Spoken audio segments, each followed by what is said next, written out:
The summer sun beat down on Whispering Pines like a vengeful god.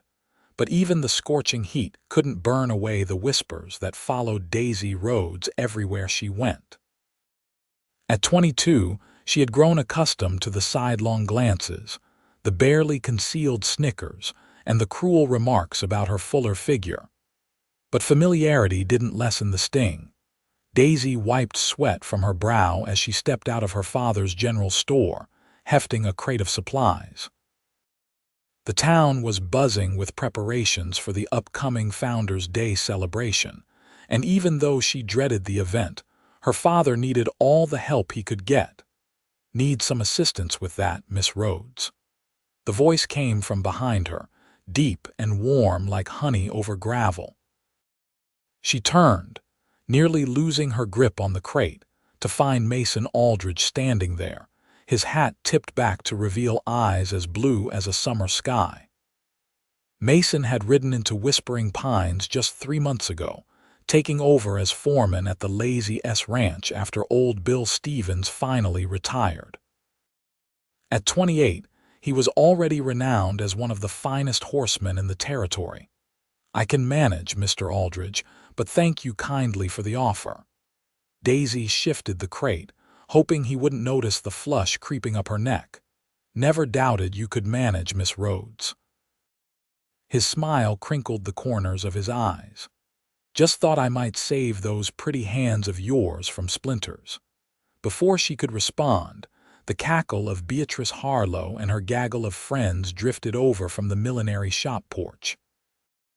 My, looks like Mason's charity work extends beyond stray dogs now," Beatrice Stage whispered, just loud enough to be heard. "Perhaps he's hoping to earn his way to heaven by being kind to our dear, substantial Daisy." The laughter that followed cut through Daisy like a knife. She stiffened, clutching the crate tighter. Mason's jaw tightened, but Daisy shook her head slightly. "Don't," she whispered. "They're not worth the breath." Before Mason could respond, Daisy hurried into the store, the bell above the door jingling cheerfully, mockingly, as she disappeared inside. Mason stood there for a moment, hat in hand, watching the door swing shut. He turned to look at the group of women, who were now pretending to be absorbed in conversation, and his normally friendly expression hardened into something dangerous. Inside the store, Daisy set the crate down with a thud that matched the heavy beat of her heart. "That's the last of it, Pa," she called, keeping her voice steady despite the tears threatening to spill. Jacob Rhodes appeared from the back room, wiping flour from his hands onto his apron. At 58, he was still strong as an ox, but the years had carved deep lines into his weathered face. "Thank you, Daisy girl. Don't know what I'd do without you." He paused, studying his daughter's face. "What's wrong?" "Nothing, Pa," Daisy forced a smile. "Just the heat getting to me." Jacob frowned, unconvinced. "Was it those Harlow girls again?" "They're hardly girls anymore, Pa. Beatrice is my age." Daisy busied herself arranging cans on a shelf. "And it doesn't matter. I've got thicker skin than they think." "You shouldn't have to have thick skin in your own hometown," Jacob muttered. "Your mother would have—" "I know, Pa." Daisy cut him off gently. Her mother had been gone for 10 years now, taken by the same fever that had swept through Whispering Pines and claimed a dozen others. The pain had dulled over the years, but the absence remained, an empty space in their lives that nothing could fill. The bell above the door jingled again, and Daisy turned to see Mason Aldridge stepping into the store, hat in hand. "Mr. Rhodes," he nodded respectfully to Jacob before turning his attention to Daisy. "Miss Rhodes, I was wondering if you might help me find a few items." Jacob's eyebrows rose slightly, but he nodded. "Daisy can help you find whatever you need, Mr. Aldridge." "I need to finish inventory in the back." As her father disappeared into the storeroom, Daisy smoothed her apron. "What can I help you with, Mr. Aldridge?" "Mason, please." His smile was warm and genuine. "And I need a few things for the ranch, coffee, sugar, some tobacco for the boys." He handed her a list. As Daisy moved around the store, gathering the requested items, Mason followed, making small talk about the weather, the upcoming Founders' Day celebration, and the new foal born at the Lazy S just last week. "She's a beauty," Mason said, leaning against the counter as Daisy tallied his purchases. "Spirited, too. Reminds me of someone." His eyes met hers and Daisy felt her cheeks warm. "I've always loved horses," she admitted. "When I was little, Pa would take me riding every Sunday after church." "But not anymore," Daisy shrugged. "Pa's busier now, and I'm hardly dressed for riding these days." She gestured at her practical but plain dress. "Shame," Mason said. "I think you'd look mighty fine on horseback, regal even." Before Daisy could respond, the door opened again, and Sheriff Tom Cooper entered, nodding to them both. "Mason, just the man I was looking for. Got a telegram from Marshal Jenkins over in Silver Creek. Seems they've had trouble with cattle rustlers moving this way. Thought you ought to know." "Appreciate the warning, Sheriff." Mason's expression turned serious. "I'll alert the boys to keep an extra sharp eye out." After the sheriff left, Mason turned back to Daisy. "Miss Rhodes, I was wondering if you might consider accompanying me to the Founders' Day dance this Saturday." The question caught Daisy completely off guard. I don't usually attend the dance portion of the festivities." "All the more reason to start this year," Mason said, his blue eyes twinkling. "I'm new in town and could use a friendly face to keep me company." Daisy hesitated. Part of her wanted desperately to say yes, but the thought of the stares, the whispers, the inevitable mockery from Beatrice and her friends made her stomach twist into knots. "That's very kind of you, Mr. Aldridge Mason." "Mason," she corrected, "but I'm afraid I must decline. I'll be too busy helping Pa with the store's booth during the festival." Something flickered in Mason's eyes, disappointment perhaps, but he nodded. "Of course, but if you change your mind, the offer stands." After he paid and gathered his purchases, Mason paused at the door. "Miss Rhodes, one more thing." "Yes. Don't let people like Beatrice Harlow steal your joy. They're not worth the sacrifice." With that, he tipped his hat and was gone, leaving Daisy staring after him, her heart beating a strange, irregular rhythm. Later that evening, as Daisy helped her father close up the store, Jacob cleared his throat awkwardly. "So, Mason Aldridge seems like a fine young man." Daisy kept her eyes on the ledger she was updating. "I suppose he is. Heard he asked you to the Founders' Day dance." Daisy's head snapped up. "How did you?" Jacob chuckled. "It's a small town, Daisy girl. Mrs. Peterson was picking up some thread when he asked you. By sundown, half the town will know." Daisy groaned, burying her face in her hands. "Wonderful." "Why did you say no?" Jacob asked gently. "He seems genuinely interested." "Pa, you know why." Daisy's voice was muffled through her fingers. "Can you imagine what people would say, what they'd think? That poor Mason Aldridge, saddled with fat Daisy Rhodes out of pity." "Daisy Rhodes." Jacob's voice was sharp. "I never want to hear you talk about yourself that way again. Your mother and I taught you better." "Sorry, Pa," Daisy sighed, lowering her hands. "But you know it's what they'd say." "Since when do you care what people like Beatrice Harlow think?" Jacob shook his head. "Your mother was a fuller, figured woman too, and she was the most beautiful creature God ever put on this earth." "I know, Pa." Daisy smiled sadly, thinking of the portrait of her mother that hung above the fireplace in their small home. Eleanor Rhodes had been plump, with the same auburn hair and green eyes that Daisy had inherited, but she'd also possessed a confidence that Daisy had never managed to find. "Think about reconsidering Mason's offer," Jacob suggested. "You deserve some happiness, Daisy girl. And I think that young man might just be the one to give it to you." The next few days passed in a blur of preparation for the Founders' Day festival. Daisy was so busy helping her father prepare their booth and baking pies for the contest that she almost managed to push thoughts of Mason Aldridge aside. Almost. He came into the store twice more that week, each time lingering to chat with her. On Friday, the day before the festival, he brought her a small bouquet of wildflowers.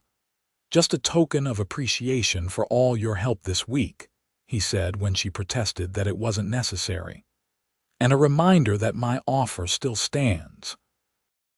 After he left, Daisy found herself touching the petals of the flowers throughout the day, wondering what it would be like to actually attend the dance with Mason. To be held in his arms, to sway to the music while the whole town watched. The thought both thrilled and terrified her.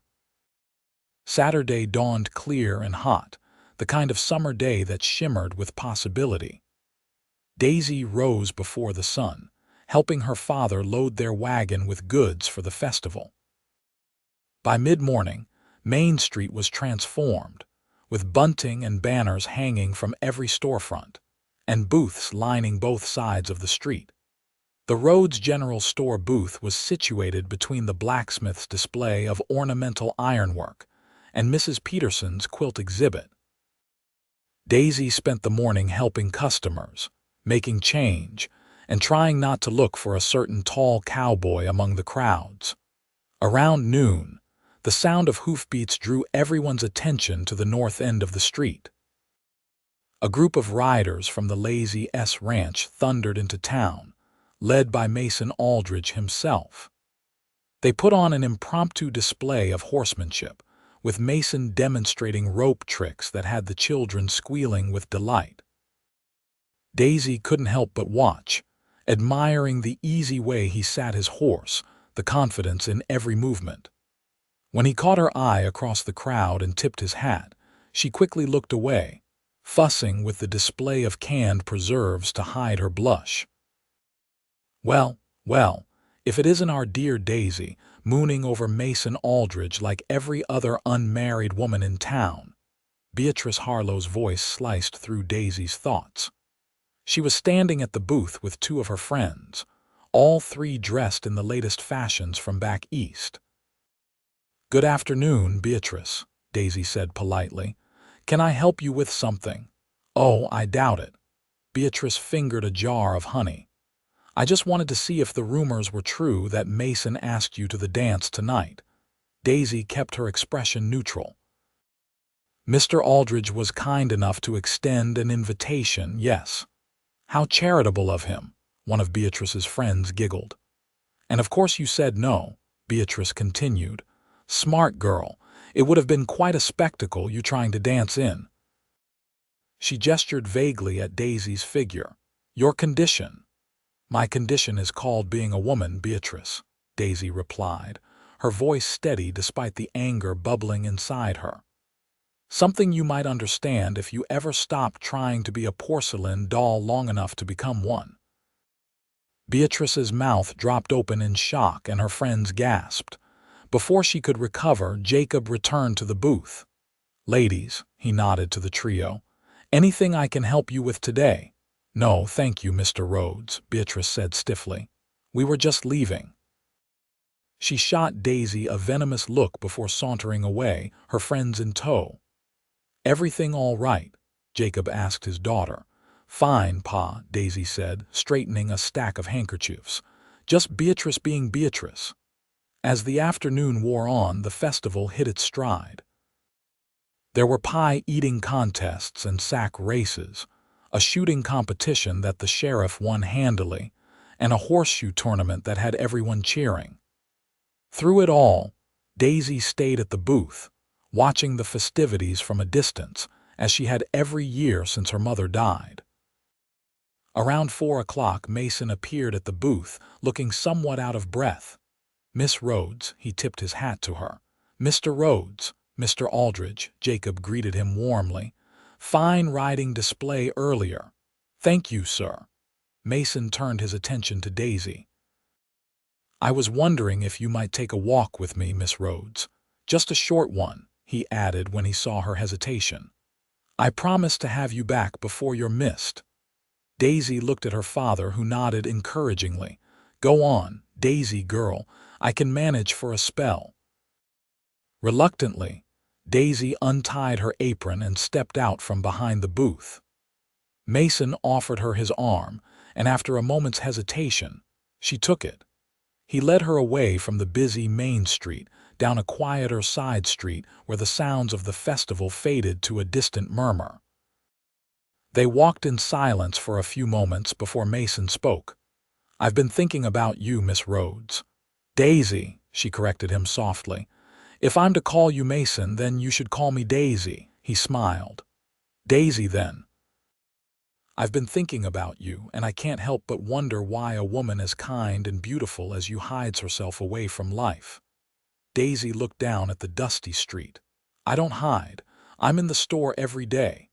"You know what I mean," Mason said gently. "You don't ride anymore, even though you love horses. You don't attend dances or socials. You turn down invitations." "Why?" "You know why," Daisy said, a hint of bitterness creeping into her voice. "You heard Beatrice and her friends the other day. I'm not like other women in town." "No, you're not," Mason agreed, surprising her. "You're kinder, more genuine, and in my humble opinion, far more beautiful." Daisy's head snapped up, searching his face for any sign of mockery, but found only sincerity in his blue eyes. "You don't have to say things like that," she said quietly. "I know what I look like. I know I'm not. If you say you're not beautiful, I'm going to have to strongly disagree," Mason interrupted. "And I've got something to prove it." He led her to a small shop that Daisy recognized as Madame Renault's dress shop. Before she could protest, Mason ushered her inside. Madame Renault, a tiny Frenchwoman who had arrived in Whispering Pines 5 years ago with nothing but a trunk full of fabrics and a determination to bring fashion to the frontier, greeted them with a knowing smile.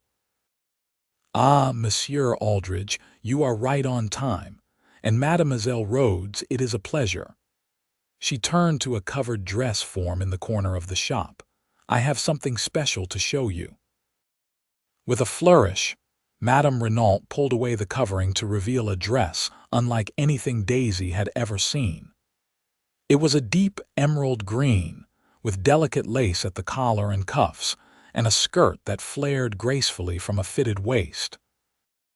It was elegant, fashionable, and most surprisingly, made for a woman of Daisy's proportions.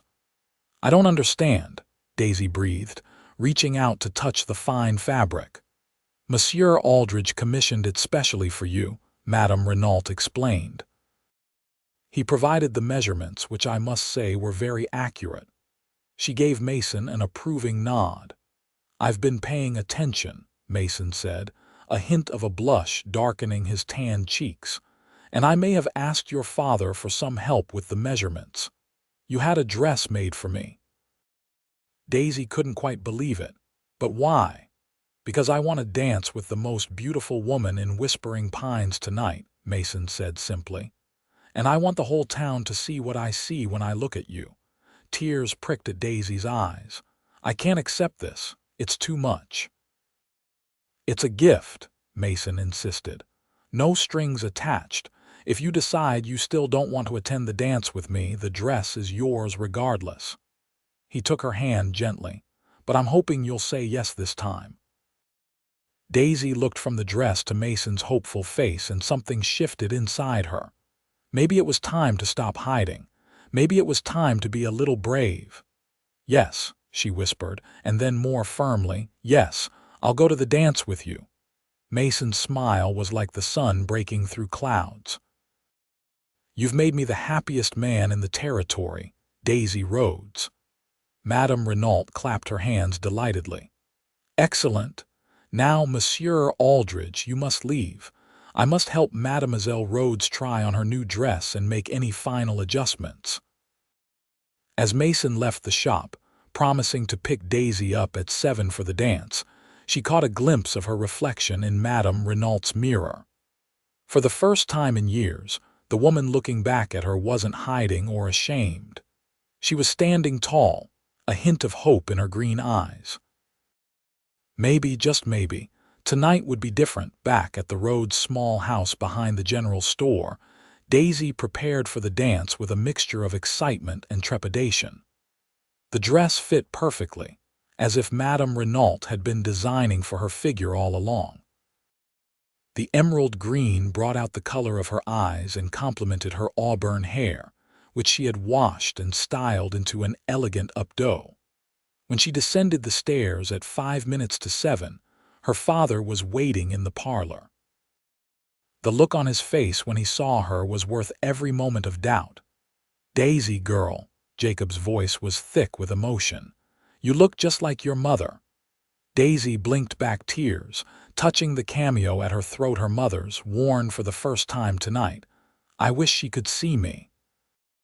"She can," Jacob assured her, "and she's as proud as I am." A knock at the door announced Mason's arrival. Jacob opened it to reveal Mason standing on the porch, dressed in his finest clothes, a black suit that looked new with a crisp white shirt and string tie. His hat was in his hands, and his normally unruly dark hair had been tamed with pomade. When Daisy stepped into view, Mason's breath caught audibly. "Miss Rhodes," he said, his voice husky. "You are a vision." Daisy felt a blush rise to her cheeks. "Thank you, Mr. Aldridge. You look quite handsome yourself." Mason offered his arm, and with a final reassuring nod from her father, Daisy stepped out into the evening. The town hall, normally a rather plain building used for civic meetings and the occasional church social when the church itself was unavailable, had been transformed for the Founders' Day dance. Lanterns hung from the rafters, casting a warm glow over the proceedings. A small band was set up in one corner, playing a lively tune as couples whirled around the floor. As Mason and Daisy entered, a hush fell over the room. All eyes turned to them, and Daisy felt her courage falter. But Mason's hand on her arm was steady and warm. "You look beautiful," he whispered for her ears alone. "And everyone here knows it." Across the room, Beatrice Harlow stood with her usual group of friends, her mouth hanging open in shock. For once, she seemed at a loss for words.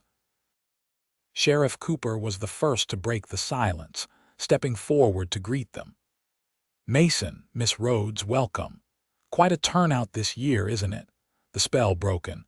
Conversation resumed around them, though Daisy could still feel curious gazes on her as Mason led her further into the hall. "Would you care to dance?" Mason asked as the band struck up a waltz. Daisy hesitated. "I haven't danced in years. I'm not sure I remember how." "It's like riding a horse," Mason said with a wink. "You never really forget, just follow my lead." He led her onto the dance floor, placing one hand respectfully at her waist while taking her other hand in his. As they began to move to the music, Daisy was surprised to find that Mason was right. Her body remembered the steps her mother had taught her long ago. "See." "A natural," Mason murmured as they glided across the floor. "Just like I knew you would be." As they danced, Daisy gradually became aware that they were no longer the center of attention. Other couples had joined them on the floor, and the initial shock of her appearance had given way to the normal festivities of the evening. "People are staring less than I expected," she admitted to Mason as they completed a turn. "That's because you belong here," Mason said simply. "Just as much as anyone else in this room." The waltz ended, and Mason led Daisy to the refreshment table for some punch. As they stood there, sipping their drinks, Beatrice Harlow approached, her face a mask of forced pleasantness. "Daisy, what a surprise to see you here," she said, her voice sickly sweet. "And in such an interesting dress." "Thank you, Beatrice," Daisy replied calmly. "Madame Renault is quite talented, isn't she?" "Indeed," Beatrice's smile tightened. "Though I'm surprised she had enough fabric in stock for such a substantial creation." Before Daisy could respond, Mason stepped slightly forward. "Miss Harlow, Isn't that your beau looking for you by the door? Seems like he might be ready to leave." Beatrice glanced over her shoulder to see Thomas Blackwell indeed scanning the crowd, though whether he was looking for her was debatable. "I should go. Enjoy your evening, such as it is." With a final pointed look at Daisy, she sauntered away. "Thank you," Daisy said quietly. "But you didn't need to intervene. I can handle Beatrice." "I know you can," Mason said, "but sometimes it's nice to have someone in your corner." He set down his punch cup and held out his hand. "Shall we show them how it's really done?" The band had struck up a livelier tune, and couples were forming sets for a country dance. Daisy took Mason's hand with newfound confidence and allowed him to lead her back to the floor. As the evening progressed, Daisy found herself enjoying the dance more than she had thought possible. Mason was an attentive partner, never leaving her side except to fetch refreshments or when the occasional dance required a change of partners. During those brief separations, Daisy was surprised to find other men approaching her, asking for dances, men who had barely acknowledged her existence before tonight. "You've become the belle of the ball," Mason observed when he returned to her side after one such dance. "Should I be jealous?" Daisy laughed, a sound so free and genuine that several heads turned in their direction. "Hardly. They're just curious about the dress or about why you chose to escort me." "Then they're fools," Mason said, his eyes serious despite his smile. "Because the dress, beautiful as it is, isn't what makes you shine tonight, Daisy." The way he looked at her then, as if she were the only woman in the room in the world, made Daisy's heart skip a beat. For the first time, she allowed herself to wonder if perhaps Mason's interest was more than mere kindness or charity. As the evening drew to a close, the band announced the final dance, another waltz, slower and more intimate than the first. Mason led Daisy onto the floor, and as they began to dance, he drew her slightly closer than propriety strictly allowed. "I've had a wonderful evening," Daisy said, looking up at him. "So have I," Mason replied, "but I'm hoping it doesn't have to end when the music stops." Daisy's pulse quickened. "What do you mean?" "I mean that I'd like to call on you properly, Daisy Rhodes. I'd like to take you riding on Sunday afternoons and escort you to church. I'd like to sit on your porch and talk until the stars come out." His blue eyes were intense, searching hers. "If you'll allow it." "Why me?" The question slipped out before Daisy could stop it. "You could have any woman in Whispering Pines. Why choose the one that everyone whispers about?" Mason's hand tightened slightly at her waist. "Because from the moment I rode into this town and saw you helping old Mrs. Jenkins with her groceries, even though she's been spreading gossip about you for years, I knew you were special. Because you have a kind heart and a sharp mind, and because when you smile, really smile, like you did earlier tonight, it lights up the whole room." The music was drawing to a close, but neither of them seemed to notice, still swaying gently together in the middle of the floor. "And because," Mason continued, his voice dropping to a near whisper, "I think I'm falling in love with you, Daisy Rhodes." The music stopped, but Daisy's heart continued its wild rhythm. Around them, couples were breaking apart, applauding the band, making their way toward the exits.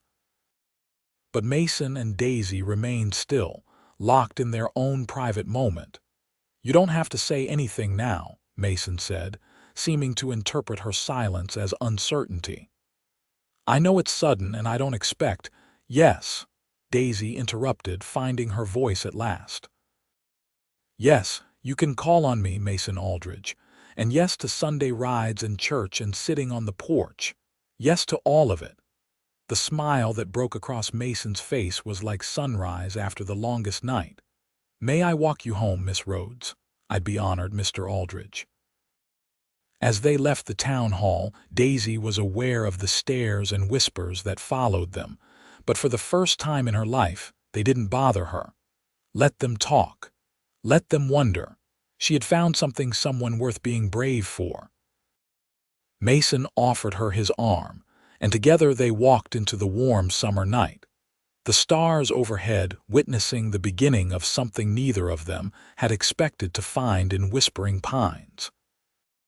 The next morning, Daisy woke to the sound of birds singing outside her window and the memory of Mason's words echoing in her mind. Had she dreamed it all? The dress, the dance, his confession under the soft light of the lanterns. But no, the emerald dress hung carefully on her wardrobe door, and when she went downstairs, her father was humming as he prepared breakfast, a knowing smile on his face.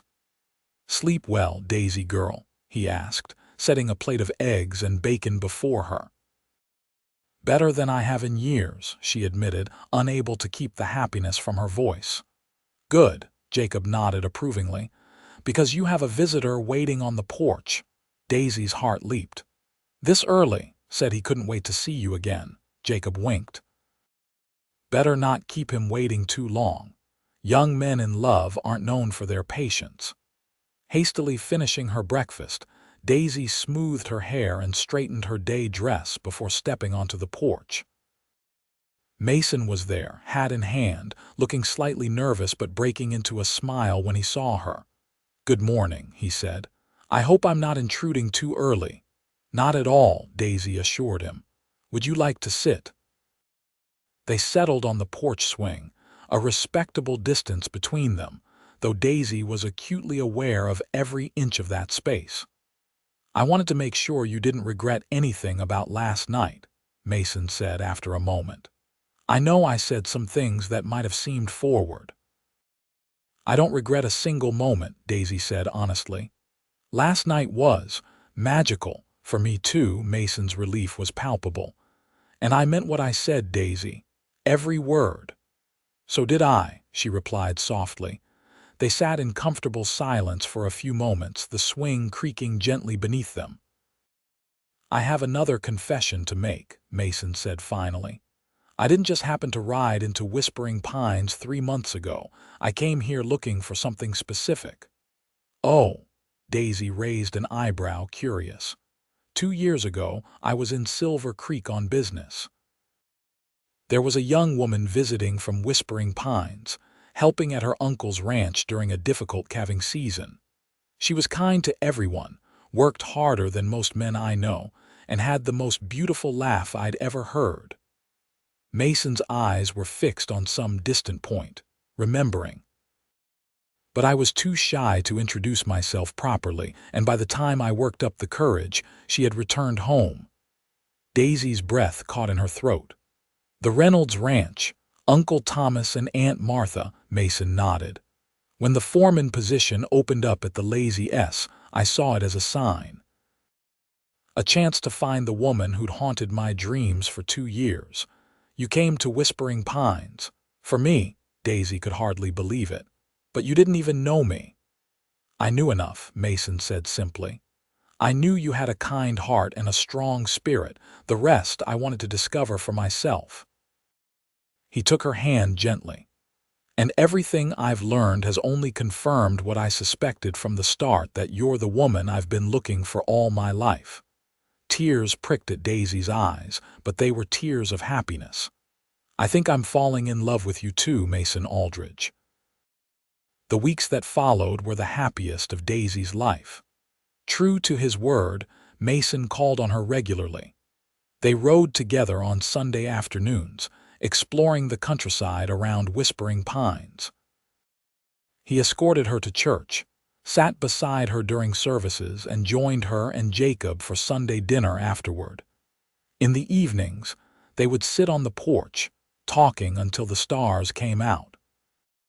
Mason told her about his childhood in Texas, about losing his parents to cholera when he was 16 and making his own way in the world. Daisy shared stories of her mother, of growing up in the general store, of her dreams of someday expanding the business to include a proper bookshop. The town's reaction to their courtship was mixed.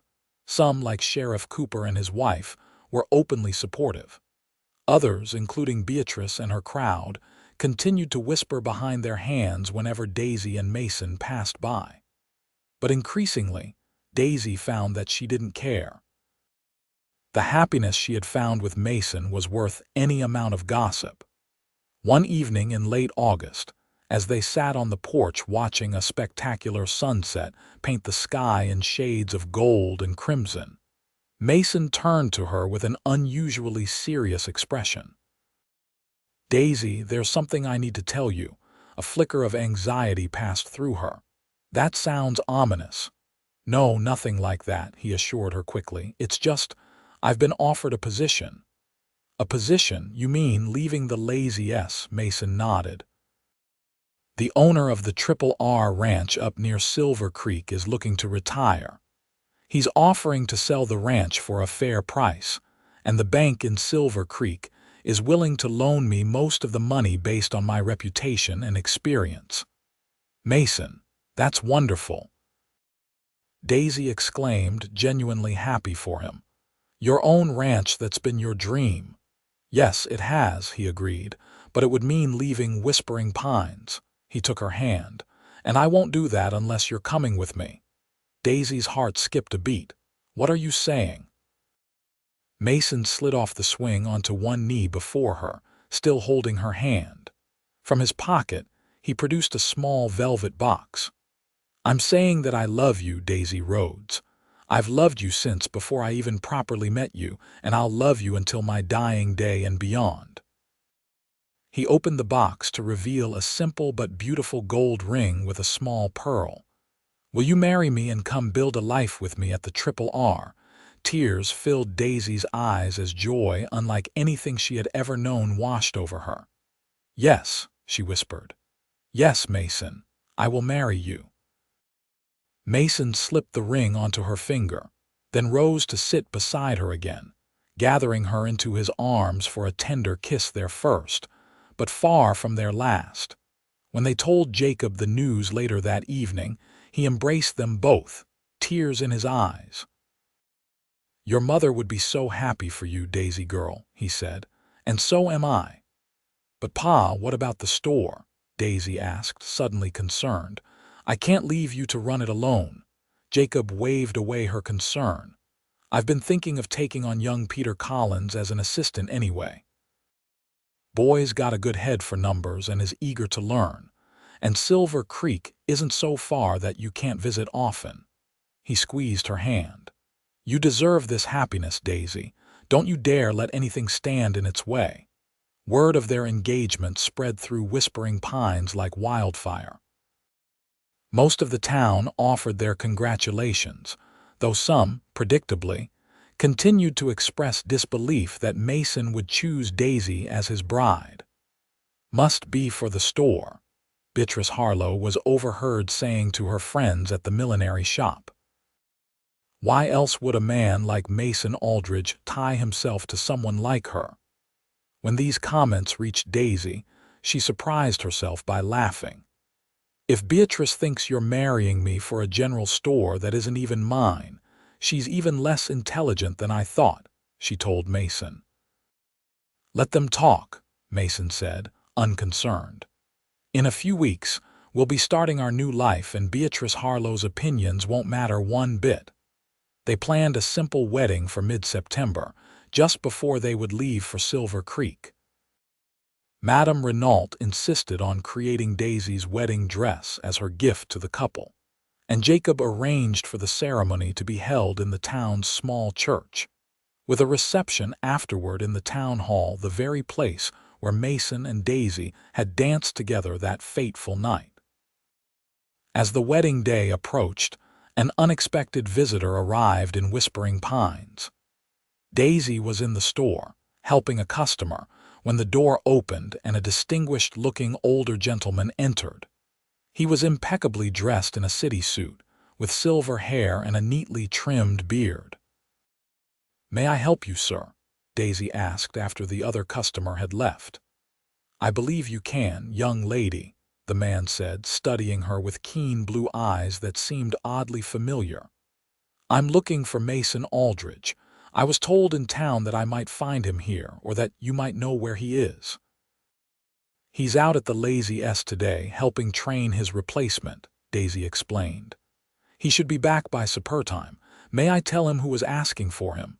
You must be Miss Rhodes, the man said, a smile warming his austere features.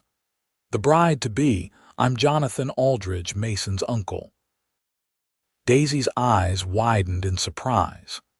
Mason had mentioned his uncle in passing his father's older brother who had moved east years ago to pursue a career in law and banking, but had never suggested that he might attend the wedding. Mr. Aldridge, it's a pleasure to meet you. Mason didn't mention you were coming. He doesn't know, Jonathan admitted. I received his letter about the wedding and the ranch purchase only last week. I decided to come see for myself this woman who had captured my nephew's heart, and this ranch he's so determined to buy. There was something in his tone that made Daisy uneasy. You don't approve of the ranch purchase? I didn't say that, Jonathan replied diplomatically. I simply want to ensure that Mason is making a sound investment. As for you, Miss Rhodes. He paused, his gaze assessing. Mason's letter spoke very highly of you. I love your nephew very much, Mr. Aldridge, Daisy said simply. And I intend to be a good wife to him and partner in whatever ventures we undertake together. Something in her direct gaze and forthright manner seemed to surprise the older man. After a moment, he nodded. I believe you mean that. Good. Mason has always led with his heart rather than his head. He needs someone practical by his side. He'll be so pleased to see you, Daisy said, deciding to take the comment as a compliment. Will you stay for supper? My father and I would be honored to have you. Jonathan accepted the invitation, and that evening, Mason was indeed stunned to find his uncle sitting in the Rhodes parlor when he arrived. Uncle Jonathan, he exclaimed, quickly recovering from his surprise to shake the older man's hand warmly. What brings you all the way from Boston? Your impending nuptials, of course, Jonathan replied with a wry smile. Did you think I would miss my only nephew's wedding?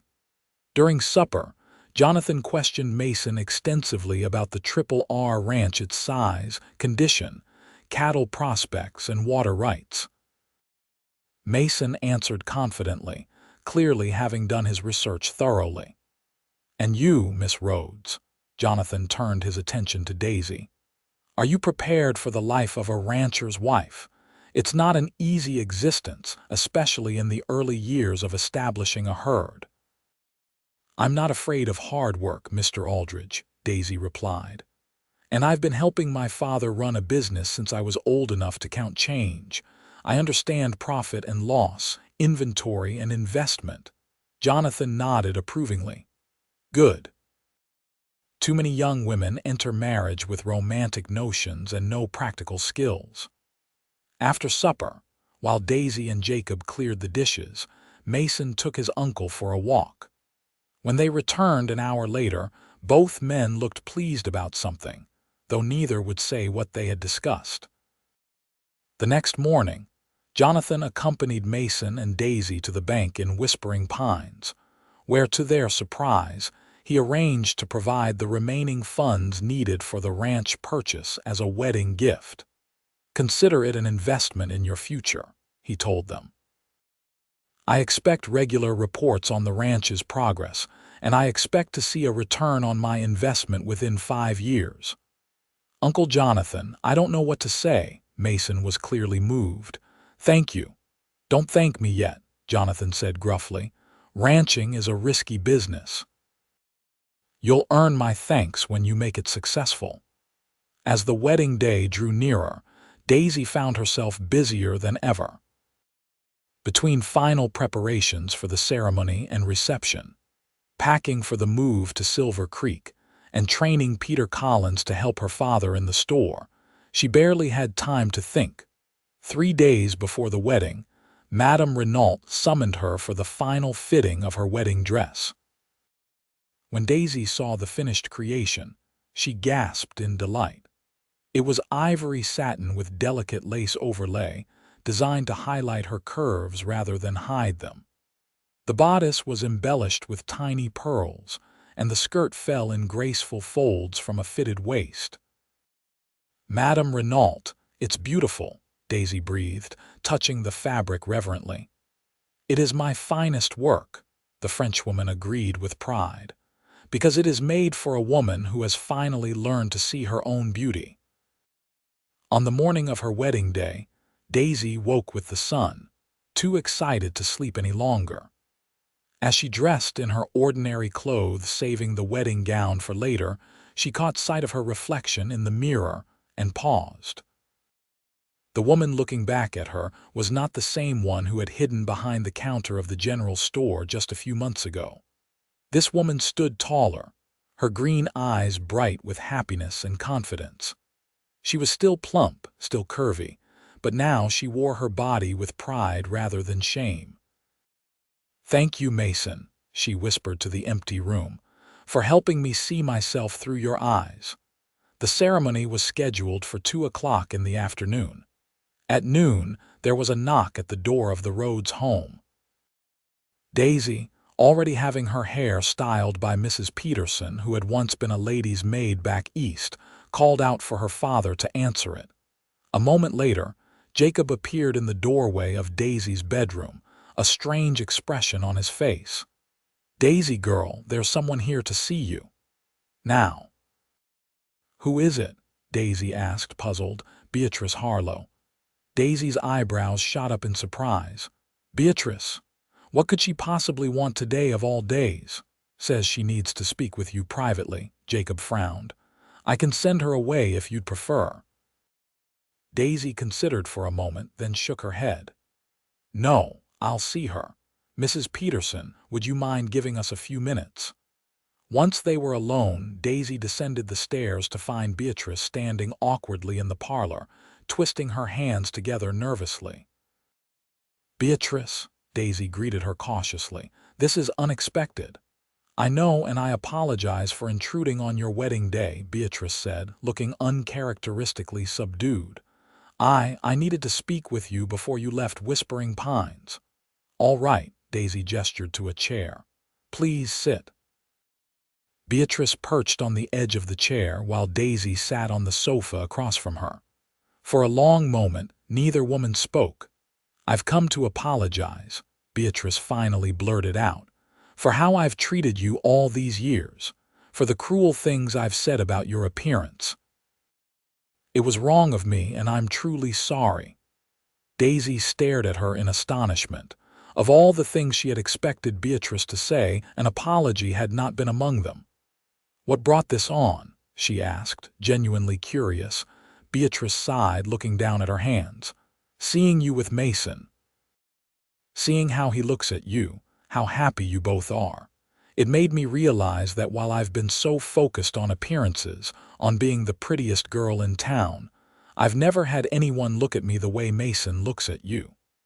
She glanced up, her eyes suspiciously bright. "And then I realized how many people I've hurt trying to make myself feel superior, especially you." "Beatrice, please let me finish," Beatrice interrupted. "My behavior has been inexcusable. I was jealous of you, Daisy, not of your appearance but of your kindness. Of how everyone genuinely likes you, not just because you're pretty or because they want something from you. I've been a shallow, spiteful person, and I want to change." Daisy was speechless.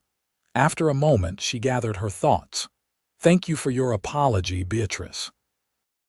It means a lot to me, especially today." "Do you think you could ever forgive me?" Beatrice asked hesitantly. Daisy considered the question seriously. Years of hurt and humiliation couldn't be erased with a single apology, no matter how sincere. But holding on to resentment wouldn't serve either of them. "I forgive you, Beatrice," she said finally. "And I hope you find someone who sees the person you can be, not just the face you show the world." Beatrice smiled tremulously. "Thank you, Daisy. I hope we might even be friends someday." "Perhaps," Daisy nodded. "It would be a new beginning for both of us." After Beatrice left, Daisy returned upstairs to find Mrs. Peterson waiting to continue with her hair. As the older woman worked, Daisy told her about Beatrice's unexpected visit. "Well, I never," Mrs. Peterson shook her head in wonder. "Seems like your happiness with Mason is changing more than just your own life, Daisy." By 1:30, Daisy was dressed in her wedding gown, her hair arranged in an elegant updo adorned with small white flowers. Jonathan Aldridge had gifted her with a pearl necklace that had belonged to Mason's mother, a touching gesture that had brought tears to both Daisy's and Jacob's eyes. "You look beautiful, Daisy girl," Jacob said, his voice thick with emotion as he prepared to escort her to the church. "Your mother would be so proud." "I wish she could be here," Daisy said softly. "She is," Jacob assured her, patting his chest over his heart. "Right here, and she'll be with you every step of the way." The small church was filled to capacity when Daisy and her father arrived. It seemed that despite the gossip and whispers, most of Whispering Pines had turned out to witness the union of Mason Aldridge and Daisy Rhodes. As the church doors opened and the first notes of the wedding march sounded, Daisy took a deep breath. This was at the beginning of her new life. With her father by her side, she stepped into the church. The sight that greeted her took her breath away. The simple wooden pews had been decorated with wildflowers and ribbons. Sunlight streamed through the stained glass windows, casting rainbow patterns across the aisle. And at the altar, waiting for her with a look of such love and pride on his face that it made her heart ache, stood Mason. As she walked down the aisle on her father's arm, Daisy was aware of the murmurs of admiration from the assembled guests. But for once, she didn't feel self-conscious about being the center of attention. Today, she was exactly where she was meant to be, walking toward the man she loved. When she reached Mason, he took her hand, his blue eyes shining with unshed tears. "You are the most beautiful bride this world has ever seen," he whispered, for her ears alone. The ceremony was simple but moving. They exchanged traditional vows, promising to love, honor, and cherish one another for all the days of their lives. When the minister pronounced them husband and wife, Mason kissed her with such tenderness that several of the ladies in the congregation dabbed at their eyes with handkerchiefs. The reception at the town hall was a joyous affair. The same hall where Mason and Daisy had first danced together was now decorated for their wedding celebration, with tables laden with food prepared by the women of the town, and the same band that had played for the Founders' Day dance providing music. As they shared their first dance as husband and wife, Mason held Daisy close. "Happy, Mrs. Aldridge?" he asked, his voice full of love. "Happier than I ever dreamed possible," she replied, smiling up at him. "And you?" "I finally have everything I've ever wanted," Mason said simply. "You? A ranch of our own, and a future full of possibilities." Later, as they prepared to leave for the Triple R, they had decided to begin their married life at the ranch immediately rather than taking a traditional honeymoon. Daisy sought out her father for a private moment. "I'm going to miss you so much, Pa," she said, hugging him tightly. "And I'll miss you, Daisy girl," Jacob replied, his voice gruff with emotion. "But I'll come visit as often as I can, and you'll be building something wonderful with that fine man of yours. You'll be all right." "With the store and everything, I'll be just fine," Jacob assured her. "Young Peter is learning quickly, and your Uncle Thomas has offered to send his boy over to help with the heavy lifting when shipments come in." As they said their goodbyes to the assembled well-wishers, Daisy was surprised when Beatrice Harlow approached them. "Congratulations to you both," she said, seeming genuinely happy for them. "Mason, you're a lucky man." "The luckiest," Mason agreed, his arm around Daisy's waist. "Safe travels to Silver Creek," Beatrice added.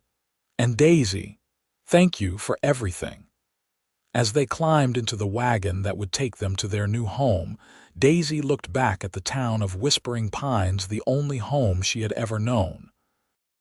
There was sadness in leaving, but it was overshadowed by the excitement of the future that awaited her with Mason. "Ready for our adventure, Mrs. Aldridge?" Mason asked, taking the reins. "With you," Daisy smiled, slipping her hand into his. "Always." And as the wagon pulled away, carrying them toward their new life together, Daisy knew that she had found what everyone seeks, but few truly find: a love that saw past appearances to the heart, a love that gave her the courage to be herself without apology or shame, a love that would sustain them through whatever challenges lay ahead. In the year that followed, Daisy and Mason worked tirelessly to establish the Triple R as one of the most prosperous ranches in the territory. True to her word, Daisy proved to be not just a loving wife but a valuable partner in the business, keeping the books with meticulous care and suggesting innovations that improved efficiency and profits. The modest ranch house they had inherited with the property was gradually transformed into a warm and welcoming home. Daisy planted a garden that supplied them with fresh vegetables through the summer and preserves for the winter. She learned to cook on a ranch scale, feeding not just Mason but the half-dozen cowboys they employed. Jacob visited for a week at Christmas, marveling at the changes in both the ranch and his daughter. "You're blooming here, Daisy girl," he observed as they sat by the fire on Christmas Eve. "Like a flower that's finally found the right soil." "I am happy, Pa," Daisy agreed, watching Mason as he hung stockings by the fireplace, a childlike excitement on his face. "Happier than I ever thought possible." In the spring, they received word that Beatrice Harlow had married a young doctor who had recently moved to Whispering Pines. "She's changed," Jacob wrote in his letter, "become quite involved in church charity work, visiting the sick and elderly. Folks say the doctor's influence has been good for her." "I'm glad," Daisy told Mason when she read him the letter. "Everyone deserves a chance at happiness." As summer approached, Daisy made an important discovery of her own. She was expecting their first child. When she shared the news with Mason, his joy was boundless. He picked her up and whirled her around their kitchen, then set her down hastily, suddenly concerned. "I'm sorry, should I not have done that? Are you all right? Is the baby?" Daisy laughed, placing her hand over his worried mouth. "We're both fine, Mason. Women have been having babies since the beginning of time, you know." "But not my woman and not my baby," he replied, dropping to his knees to press a gentle kiss to her still flat stomach. "Hello in there, little one. Your papa loves you already." The news of the baby brought Jonathan Aldridge back to visit, this time with a wagon load of gifts: fine furniture for the nursery, books, toys, and a rocking chair for Daisy that had belonged to Mason's grandmother. "The Triple R is thriving under your management," he told them both after inspecting the ranch's operations and books. "I'm proud of you both." As her pregnancy progressed, Daisy found herself reflecting on the journey that had brought her to this moment.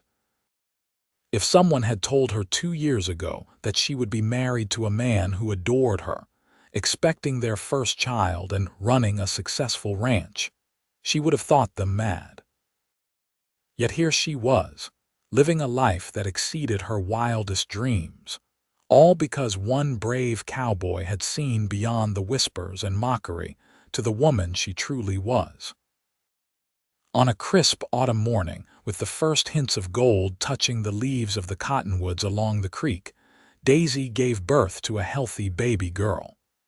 They named her Eleanor Martha Aldridge, after both their mothers.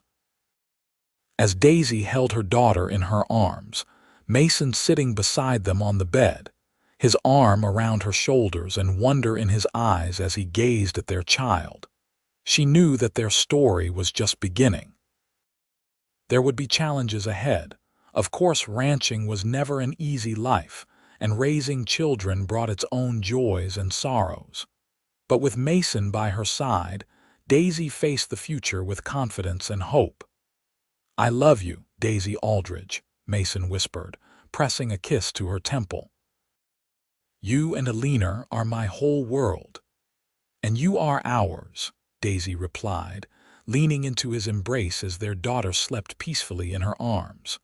"Always and forever." Outside their window, the sun rose over the Triple R, casting a golden light across the land that was now their home. In the distance, cattle grazed peacefully, and the first ranch hands were starting their day's work. It was a scene of beauty and promise, much like the love that had brought them together and the life they were building, one day at a time. And Daisy, who had once hidden herself away from life's possibilities, embraced each new day with joy, grateful for the twist of fate that had brought a handsome cowboy into her father's store that summer day, and for the courage they had both found to follow their hearts despite the whispers. For in the end, true beauty was never about size or shape, but about the capacity to love and be loved in return, a lesson Daisy and Mason would pass on to their daughter, and to all the children who would follow, as their legacy of love continued to grow and flourish on the land they called home.